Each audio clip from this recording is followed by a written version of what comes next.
Waiting a moment longer to say Danny Murphy and Shay Given are with us. Let's get straight to Anfield. Here's Steve Wilson. Steve, many congratulations. Pretty wild today. You had to do it the hard way as well, actually.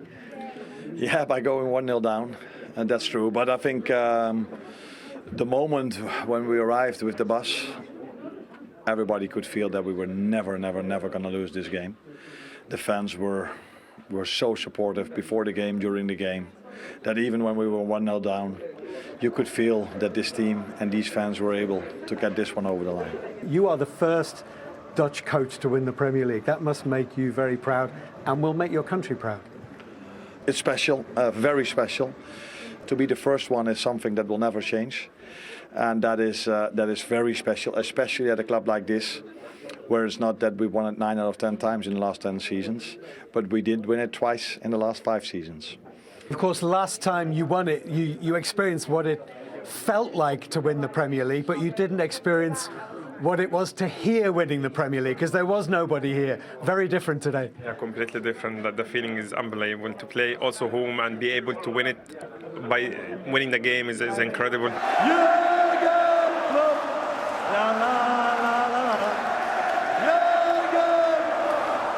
A year ago, Jurgen Klopp stood out there and started singing your name. I believe that you've done something similar in return. Has he actually been in touch with you and said, well done? There is a message from him. We haven't seen it yet. So many moments in this season, the two of us had either WhatsApp contact or we spoke each other. So I think he showed last season when he said farewell what a kind of human being he is by introducing me the way he did. And that, of course, helped, but the thing that helped most was that he left the team behind that is able to win a trophy. I'm absolutely certain that there are lots of individual prizes coming your way at the end of this season, Golden Boot and Footballer of the Year and all that stuff. But how much more important is it to do it with the team? It's incredible. I would say, like, winning the Premier League and be that involved and have the impact for the team that like what I did is incredible. That's also what I had the conversation with the boy the other day, and I told him this one for me personally will feel more special because the goal that I'm involved and also the Jurgen is not here and the other players that I respect a lot and I appreciate their time with us. But you be able to do it with a new manager, with a new team, it just shows that that's what I'm capable of. We started the game off decently. Like I said, we got in front, but apart from that, I thought we were creating some moments and really didn't give them too many openings. But we obviously conceded a couple of early soft goals for us. And once they get in front, especially with this atmosphere today, it was always going to be hard for us to claw that back. And yeah, that's how it proved to be. Just about the manager, Arne Slot, the job that he has done in his first season in English football, in his first season in this football club, is really remarkable. It's incredible. People think now it's going to be easier, but now it's going to be difficult because also other teams will try to catch us next season, and the job will be harder for him. But yeah, it's a moment we need to enjoy now, and we think about next season. I think a great Liverpool manager, when he won the league, was asked, "What can you do now?" And he said, "Go and win it again." That is something we're definitely going to try next season. But first of all, we're going to enjoy the last few games we're going to play. And then we will, for sure, be really good next season again. It's difficult to know where to start, actually, because, as Steve Wilson said it a couple of times there, the whole thing has been remarkable. But every aspect of the club has been so impressive this season. Well, he's the one that's guided the team to this amazing day. He's done a wonderful job. He's charismatic, he's warm, he's articulate. I remember the game after Man United, the way he spoke about the tactics, the game plan. So much to admire about him. He hasn't tweaked too much, but there's been subtle differences, which we'll talk about. The players have taken to him, the fans have taken to him. I mean, he's surpassed all expectation from even the most ardent Liverpool fans and pundits. Mm-hmm. I never thought they're going to win this title this season. He's been absolutely terrific and deserves a lot of credit. And as I said, the balance between small tweaks and leaving the good things in place has been brilliant. He's a very impressive individual, isn't he? He is. I think we probably sat here 12 months ago and said, what's going to happen after Jurgen Klopp leaves? There's going to be a massive drop-off. You know, Liverpool could be in a bit of a reshuffle job for a few years, because we've seen, obviously, at Man United what's happened there, going through many managers and many players. But this guy's come in, he just said in his interview there, Jurgen Klopp left, but he left his squad behind, and he had left a really strong squad, and he's just gone and gone, you know what, I've got me a fresh voice in the changing room and changed a few things, as we mentioned, and got it spot on. You've both been in successful squads where there have then been changes. There are so many really good pieces in the papers today. Jonathan Northcroft wrote one about Jurgen Klopp's final speech in the dressing room was, what an opportunity for you players. The old guy is leaving. You've all got to prove yourselves for the new guy. What a speech by him, and what a mindset for the players to then take on. Well, top players will embrace a new voice, especially an intelligent one. But it's more credit to Klopp for the environment that he set and the mindset he gave those players, because they've always been, their character's always been there, their resilience. There's been so much to admire in that respect from the Liverpool squad. I do think that after not really making any, well, they made the one signing in the summer, there was a little bit of negativity thinking, how can this squad push on? But he's had the best defender in the Premier League, fit, flying, leading the team. The best striker in the Premier League this season in Salah has been amazing. And I think he's had the best midfielder in Gravenberch as well, who's been Slot's masterstroke. Right. We'll talk about different aspects of what he's done, but Gravenberch, playing in that new role, I mean, Slot will have seen him play in that role for Ajax. He did play there for them, so it's not a completely new position, but it's new in this division. And he was under the microscope. He didn't play much last season. There was a talk that Klopp didn't fancy him. But all aspects of his game, we saw a great pass there. Running with the ball from a deep lying position and getting your team up the pitch is something he does really, really well. And Slot obviously knew that. And he's embraced it. He's given him the confidence to play every week. He's not looking over his shoulder whether he's going to be in the team. This against United was probably epitomised the type of interceptions, brilliant at that. Picking the right pass, because obviously he's used to playing higher up the pitch more recently. So therefore, he's good when he gets higher up the pitch, but you have to take responsibility to get on the ball. Constantly looking for it, always knows where people are. And as you can see, this little bit, that's what he does better than anyone in the Premier League at the moment. So the pass didn't come on. Is he more old school as a midfielder? I mean that in the most complimentary way, i.e. he can do everything. Yes. He's not pigeonholed as we've tended to do over the last decade, 15 years. Exactly that. Well, you expect midfielders. I know from changing a mindset of being an attacking midfielder to a deep line midfielder how you really have to concentrate on your discipline, especially defensively, which we just saw there. It's really hard when your natural desire is to get past people, go forward, to actually go, now I've got to sit. I've got to be the one that stays. Now, he has got flexibility with McAllister at times, don't get me wrong. But to come into a team when you're under the microscope, everyone was disappointed when they didn't sign Zubimendi. Is he going to be good enough? Why haven't we signed anybody? He grasped the opportunity and he took it so. I think he's been brilliant. That also goes back to Slot's preparation before taking over, which was plenty of conversations with Klopp, which they've continued to have, but also Slot not only watching Liverpool games, but having the ability to watch footage of Liverpool training sessions so that he can then see dynamics, what he might do with certain players. That all comes down to his preparation. Yeah, preparation's key. I think he was preparing long before he arrived at Liverpool. He really was. And of course, Jurgen Klopp gave him everything he had to pass on. He had experienced players. I mean, let's not forget we had the 3 players out of contract end of the season as well. Yeah. He managed that all season as well. I know 2 of them signed. Trent might leave, but that was a problem as well. Well, it didn't seem a problem. He managed to manage that.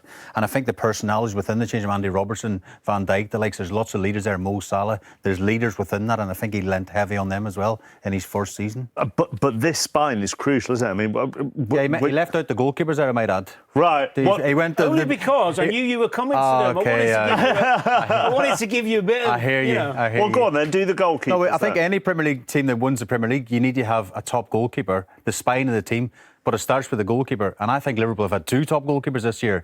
You know, Kevin Keller played 10 games, but this guy, for me, Alisson's probably the best, not only the best goalkeeper in the Premier League, but actually one of the best goalkeepers in the world, if you ask me. 1v1 situations, Mark, he's the best, I would say. He's just so quick off his line, he's so decisive, and he brings that presence to this team. You know, we talk about years gone by, you know, goalkeepers, Peter Cech, Peter Schmeichel, all these brilliant goalkeepers. Alisson is right up at the very top. You know, the reaction save, we see this is a double deflection. No right to make this save. Absolutely brilliant save. And he has that presence and he has that calmness within the team. You know, again, it's another brilliant, it's a double save. He makes a 1v1 block again, but this chip from Kudos. Watch this for his feet getting back into position. He tips that onto the crossbar, no right to save it. He makes saves that all goalkeepers just simply don't make. And that's the difference for a team that wins the Premier League. And then if they don't have him, and they haven't had him at times... Yeah, this is obviously Man City, one of their biggest rivals for the Premier League, and that's a big key moment, for example, in the game, but in the season as well. And watch this for a save. This is... You know, the Premier League wasn't wrapped up at this stage. This was in the middle of the mix of the Premier League. Watch this for a brilliant save from Queven. Gets down so quick and not only just keeps it out, he gets it away from danger. And this is the shot at the end today. Van Dijk and the players know how important the goalkeeper is. And there's a special relationship. I think you need that as well from the centre half and your goalkeeper as well. Another, just a quick one as well. A couple of other things he's done, I think, which have been key. The Trent Alexander position, where he was so central midfield, much more under Klopp. He's played more as a fullback. He's had more of a balanced shape. And I think, obviously, we've talked before about the more measured approach at times, more possession, managing games, winning games when they don't play, so it's not been as chaotic. They do still have that dynamism, but there's a couple of other small tweaks that he's done. Just one more on Alisson, and you may have said this to me on the radio, or it may have been Rob Green who said it to me on the radio, I can't remember it, but for all the shot stopping and everything, the key to his brilliance is his footwork. Is that right? Well, even that save he tipped onto the bar, that's all about footwork. But the biggest and the best thing, a compliment I could give him as well, is his calmness. So when they step across that white line, they know they've got Alisson or Keller behind them, and they both bring a calmness to the team. We've seen other goalkeepers even today, watching the games today, there's a bit panic stations when they don't know what the keeper's going to do. When you're playing behind Alisson, he brings that confidence through the team. He does. And then in front of him, and you mentioned they tend to have the best player in the league in every position, but the Van Dijk-Konate partnership has flourished. Yeah, well, I think no doubt Konate's had his best season in Liverpool's shirt, and that's partly because he's next to Van Dijk, but I think more to do with the manager giving him the confidence to play him week in, week out. Last season, he was in and out a little bit. There was times where Klopp picked Kwanzaa ahead of him, even Gomez at times, and maybe he was losing a little bit of confidence in the fact, you have a bad half hour, a bad game, I'm going to get left out. I mean, you mentioned earlier the first game of the season, he didn't start, and at half-time, the lap had been causing Kwanzaa a few problems, and he put Konate right on, did a great job, and left him in.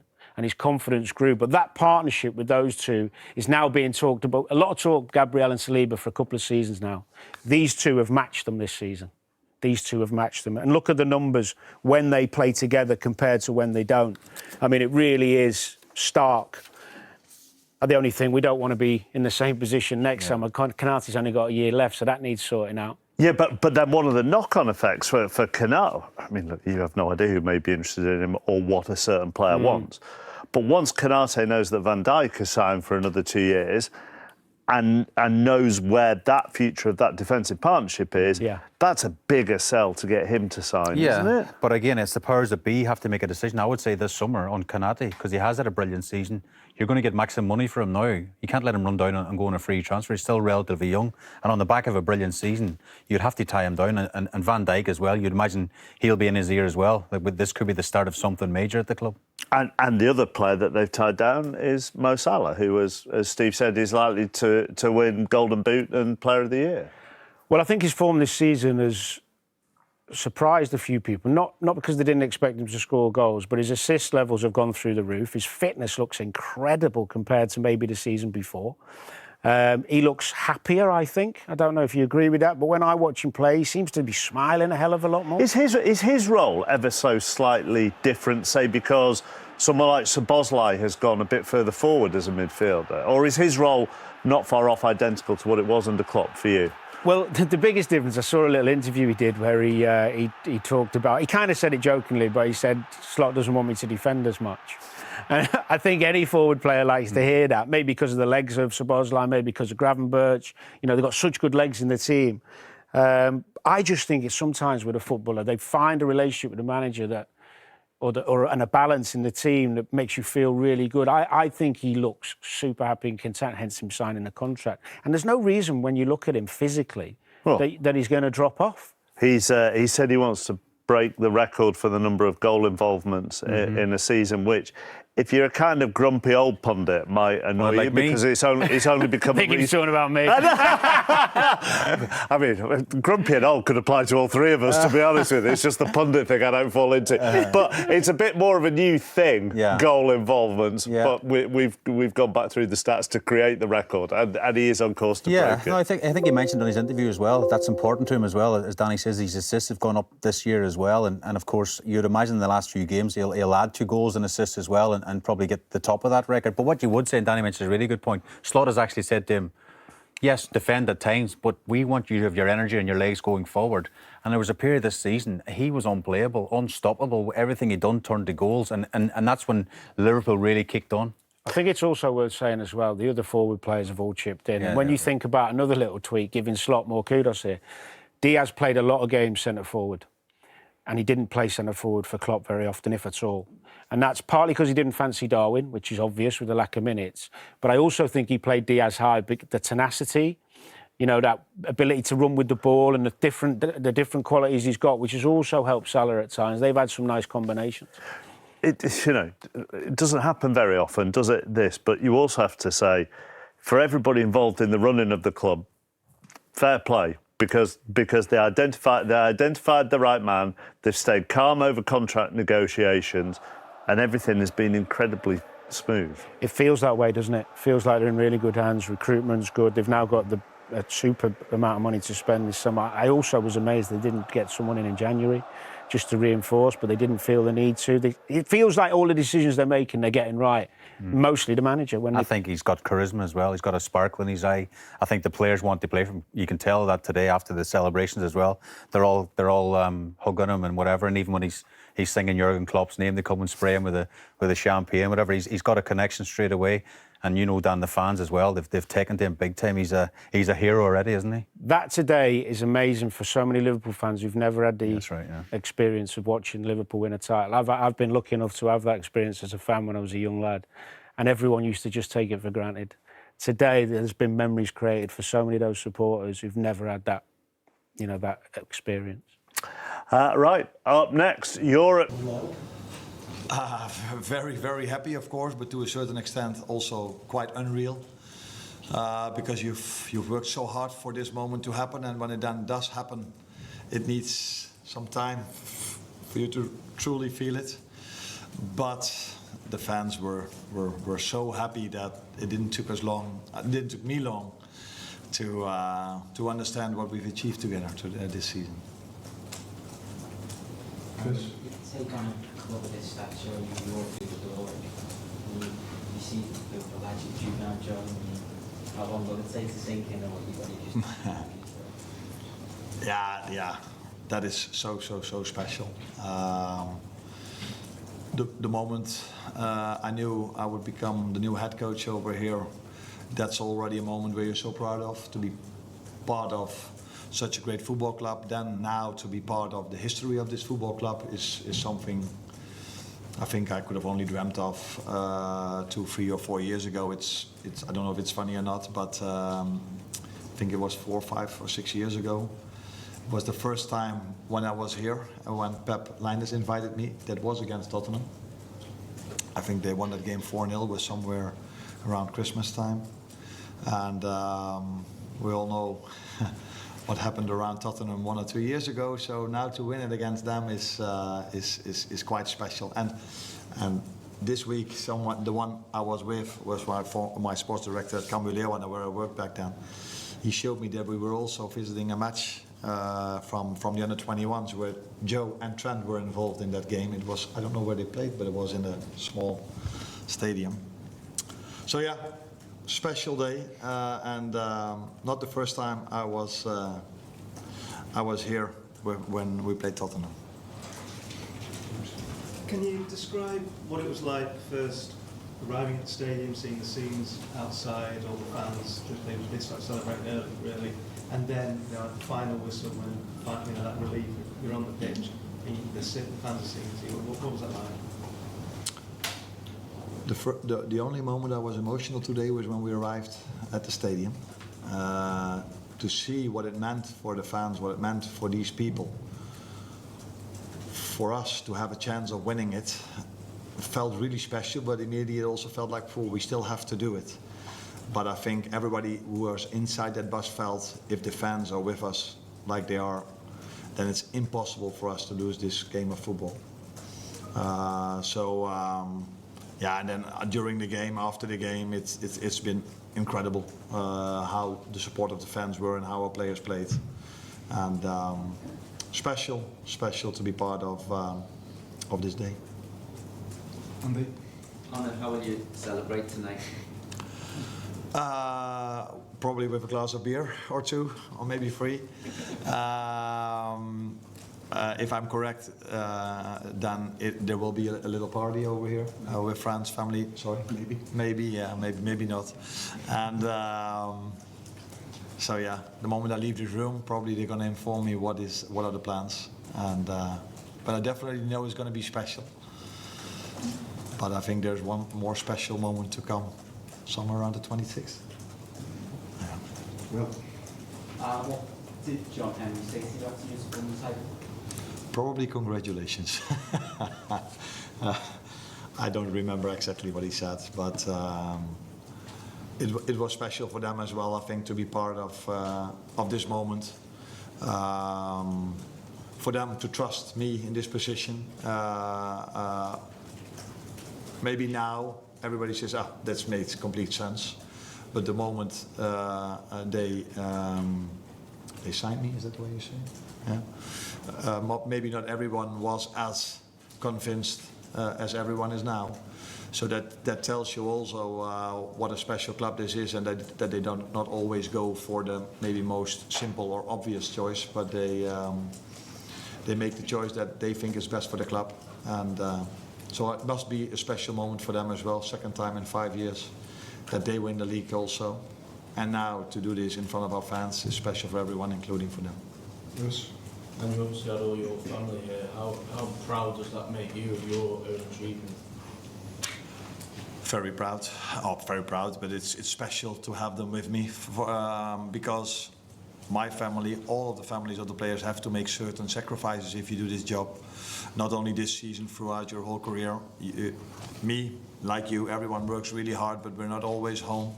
Of course, for me, my family was still in Holland, so it was in moments hard for me, but definitely for them as well. And then now to win it, I think then everybody feels that all the sacrifice, or all, but the few sacrifices we've made were definitely worth it. And then it's special that they can experience this moment as well. Ollie? It felt like a very classy gesture for you to thank Klopp when you got on the microphone. Not a lot of managers would have done that, I don't think. Why did you feel the need to do that? Because of what he did when I arrived here, before I even arrived here. I think that is something not one manager ever did before. So that is what definitely helped me. But apart from that, he helped me even more by the team he left behind and the culture he left behind in that team. The quality the players have was, I think, obvious for everyone. But the culture of hard work, the culture of not only from the players but also from the staff members have been incredible, and that is one of the reasons why we could achieve what we've achieved this season. So yeah, for obvious reasons, I think it was a nice moment to thank him as well. Matt? Bill Shankly once said that this winning the league is Liverpool Football Club's bread and butter. Would you agree with that statement? He was probably longer in his job than I was. He knew the club even better than I know it at the moment. But what I noticed from the first day I came in, that winning the league would be the most special trophy we could win. And yeah, I think I felt that throughout the whole season. Although we were all very disappointed when we were knocked out by Paris Saint-Germain, but we always felt there was a bigger goal to achieve. And to do that in the most difficult league in the world is in a period of time where it gets harder and harder and harder, probably to win it is very special. James? Arne, you did top the league since November. Was there a particular point along in that journey when you really started to believe yourself this day was possible? Yeah, it wasn't today that the first time I felt like it's possible. I think we felt it is possible for quite a long period, but if it's possible, it's something else then that you will achieve it. So we knew, and we still know, how hard it is to win a game of football in this league. So that we were one of the teams that could win it, I think that was quite clear from maybe even from pre-season onwards. But then you need to have consistency, and that's difficult. But we had that, and that's the reason why we probably deserved to win it. If you have a margin like we have, I think it's fair to say that we deserved to win this league this season. Last couple here, and then here. Arne, I think you're the first Dutch manager to win the Premier League title too. How does that feel? Special, because the country I'm from has a lot of great football players, had a lot of great managers as well. Not all of them worked in England, so then it's also hard to win the Premier League if you didn't work here. But to be the first one is so special, because that will always stay the same, and especially then to win it at this club. And what I mean with that is with the history of the club, of course, but also if I would have taken over from at a club that won from the last 5 seasons, won it 5 times in a row, people might maybe say, that's not such a difficult job to win it that. But that's not, although we won it twice in 5 seasons, but City won it, of course, the last few seasons. So it's special to be the number 1, and it's special to win it over here. Arne, after such an amazing first season, how do you sort of reset expectations for next season? I mean, obviously it hasn't even sunk in yet, but how do you sort of build on this? Maybe are plans already in place for the summer? Yeah, definitely. But I don't have to manage expectations, because the expectations at this club are always the same. We have to compete for every trophy, and that didn't change when I came in, and that doesn't change next season. We have a group of players that is able to win things, but we're not the only one. And there are so many great teams in this league and in the Champions League, so it's never going to be easy. But that we have to compete. I'm not trying to lower down the expectations. Next season, again, we have to compete for every single trophy, and that's also definitely what we are trying to do. Paul, by last one. Are you in training tomorrow, or are you not? I don't think we are, no. Thank you, everyone. You're welcome.